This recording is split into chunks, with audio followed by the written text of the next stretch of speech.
Thanks for tuning into the Realtor Moms podcast. We are Tasha and Jamie, full-time realtors and admittedly average moms. This is how we sell homes and try to keep our kids alive. Today on the Realtor Moms podcast, we are addressing the things your realtor wishes you knew. So subjects from etiquette to real life versus HGTV. So, Tasha, take it away. What's one of the first things that you think of when you think, oh gosh, this is something that I really wish my clients knew? Well, I'm going to start off with our houses aren't clean. They're not perfect. We're not perfect. You know, we hate to be a hypocrite, but we do know that, you know, when you're keeping you got to keep your house clean. You got to keep it. When it's listed for sale? You have to. Otherwise, if you're having the same exact house and one's clean and decluttered and you have one that's a mess and has stuff all over it, all the kids' toys everywhere, which house do you think people are going to gravitate towards? They're going to gravitate towards the one that is clean and decluttered. Right. So, you know, please know, and I say this all the time, I think with every single one of my clients, how you live is not how you sell. Yes. And I should add, Jamie came in today and I was even apologizing after a long week of work it's all right. on how messy my house was. And I was like, sorry, Jamie. We had a couple storm days recently, so I literally jumped over piles of boots in my back porch just to get out of my house. So yeah, me too. I feel like a total hypocrite sometimes. And I tell people that, like, my house is an absolute mess, and here I am, you know, telling you that you have to sweep the floors and clean the window tracks. And we're sorry, but we want to give you the best possible chance at selling your house for the best possible outcome for you. So, yes. Perfect. What's the next on your list, Jamie? Next one is a little bit about when to call us, when not to call us. And we're just talking about ourselves. We're just talking about Tasha and Jamie. So, you know, your realtor, if you've got a different realtor, which you should just call us, but no, if you've got your own realtor, that's totally cool. We kind of say, you know, maybe 6 a.m. is too early. Maybe after 9 p.m. is a little too late. But at the same time, we also want to tell you, we're good with, if it's an emergency, please. Call us. Yes. If your house is on fire, I want to know. If your sump pump has failed. Yes. And we have closing in a week, and that has happened to me with buyers, call me. Right. Call me right away. Right. Then all the stipulations are gone. Call whenever you absolutely need to. But if it's not urgent, maybe not before 6, not after 9. And we do want to also say weekends are okay. We work weekends. Yeah. In this industry, we are very used to working a lot of Saturdays and Sundays. Don't wait until Monday if you've got something that you need an answer on or clarification or have a house you want to see. By all means, give us a call Saturdays and Sundays. We're just thinking, you know, maybe not too early or not too late is all. That would be nice. Well, what's next? What's next? Well, one thing, we have so many ways to communicate with one another nowadays, from Instagram to Snapchat Facebook to Messenger, LinkedIn, you know, and that's all on top of text messages, emails, phone calls, and emails. Right. There's so many ways to stay connected that sometimes there's easy for messages to get missed. Right. So, you know, please reach out however you feel comfortable. Mm-hmm. But once you kind of are working with someone, if you're working with us, let's find a mode of communication that we want to use to try and stay in contact. And generally for me and Jamie, I know it's text messages, phone calls, or emails. Yep. Oh, yeah. Perfectly. Just because we don't want to miss a message. And then we also have a way to look back at past communication so we can reference it if we need to in terms of how the deal is going.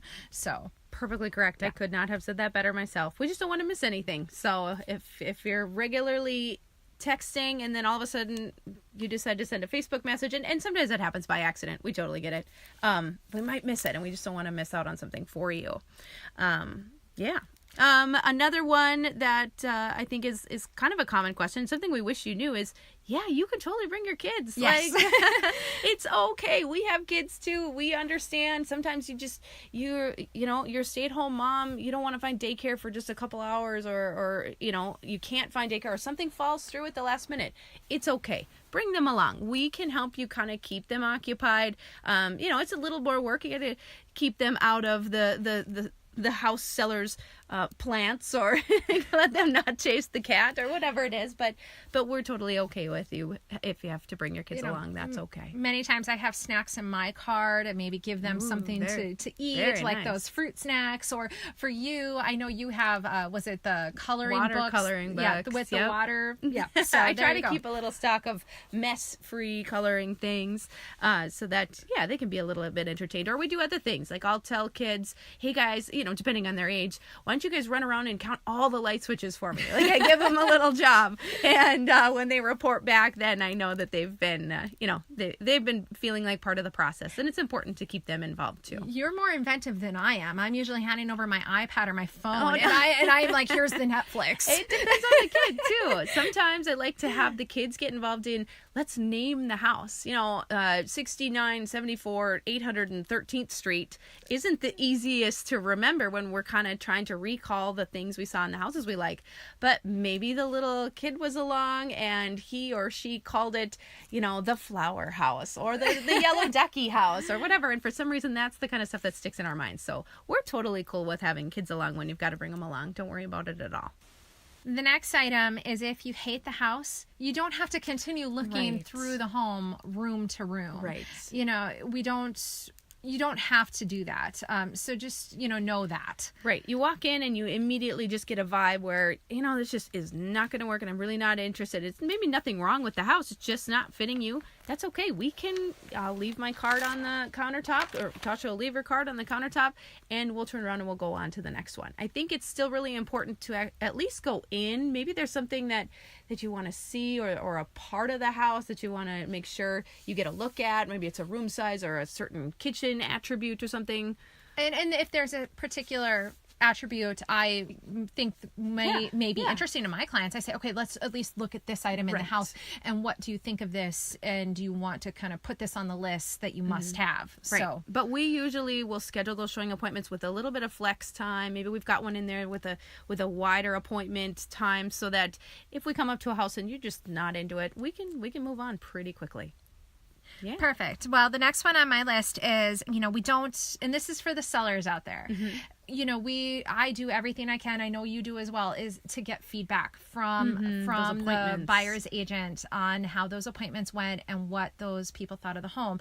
We do everything we can, but we don't always get that feedback. Right. And so if we haven't, just know that we are doing everything we can, but it doesn't always work out. Right. Sometimes we've messaged them, called them, and emailed them, and it's 3 days later and they still haven't responded. I guess we just kind of have to assume 99% of the time that they probably just weren't interested. Unfortunately, we didn't get any feedback, but we have to move on too. But most of the time we do get feedback, so that's good too. Just don't be crushed if you don't get any feedback once in a while. Here's just a quick tip: wear easy shoes to take off and on. Almost every house. Slip-ons. Yeah, in almost every house we're going to be removing our shoes, and if you've got kids along, put them in the little slip-on rubber boots or something so they can get theirs on and off easily too. The days that I do shows houses and I'm wearing shoes that are a little harder to get on and off, every time that happens, I'm like, why did I do that, Tasha? Why? So question for you, Tasha. How often when you're buying shoes are you like, no, these are too hard to get off and on? Well, you know my shoe collection. Yeah. I'm not opposed. I'm going to just buy what I buy. Right. But, or you keep the extra flip-flops in the car. I have done that. When you're showing houses, you just wear the flip-flops. I have the boots for winter, too. Yep. That just slip on. Boots. Yes. Totally. How funny. Okay, so how about photos versus reality? Photos can be so deceiving. Super deceiving. So deceiving. I always say, there are some houses that you really do get a good feel for the space. Yeah. And there's other ones where I've seen where they're dark, dingy, they're not taken at the right angle. Right. Yes, the photos are not taken at the right angle. And so they really can be deceiving. I've had situations where I've had to talk clients into going to take a look at a house. They were not sure. They did not like the photos. And I said, trust me, I've been in this home. Just trust me. Let's schedule an appointment and let's take a look. And that, those are the homes they ended up buying. And they ended up loving it. Yes. And equally as likely, sometimes those photos look astonishing. They're beautiful. And, we get into the house and it's like, oh, Well, it's not.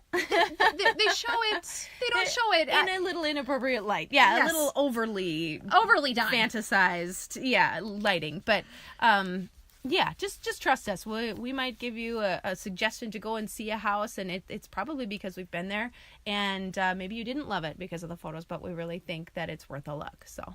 Yeah, just give us a break and maybe trust our judgment here. So how about everybody watches HGTV. Oh, yes. And before I became a realtor, yes, I watched HGTV as well. Loved I love it. HGTV. I really do. Well, you love Joanna Gaines. So. Yeah, that's true. I love Joanna Gaines, but real life is not quite like HGTV. No, it's not. I feel like they overly dramatize some of the emotions, but at the same time, I don't want to undervalue how many emotions that buyers and sellers do go through when they're listing or finding their home. It can be a really emotional time, and something that always shows up on HGTV is their verbal offers. Oh, they the sit verbal down offers. At a coffee table and they talk about it. There's no paperwork in front, and just keep in mind, verbal offers really don't mean anything. They do not. I mean, at least they don't mean a contract. You really have to get all the signatures necessary dot all the I's and cross all the T's and have everything finally signed and have a final acceptance. Otherwise, that verbal offer means nothing. Right. And most of the time, if an agent's going back and forth with verbal offers, that is nothing. Right. It's really hard to rely on. Oh, but you said, and we thought that meant. So yeah, we're going to try to keep everything in writing just to keep everybody on the same page. The last one that we have for you it's just kind of funny. It's pronounced realtor, not realtor. You wouldn't call your hairstylist a stylist, or you wouldn't call a tax man professional a taxaman, which I did call my tax man a taxaman just to get the point across. Or a contractor. Have you ever hired a contractor? I've never hired a contractor. Oh, I have hired a contractor though. So yeah, just to be a little funny, we are realtors.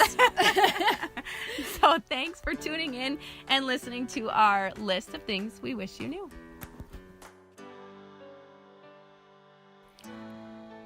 Thank you for listening. Replay or hear more episodes at RealtorMomsPodcast.com and follow us on Instagram with #RealtorMomsPodcast. This podcast is produced by Jamie R. Swenson and Tasha Barrett of Park Company Realtors, 28 North 10th Street, Fargo, North Dakota, 58102.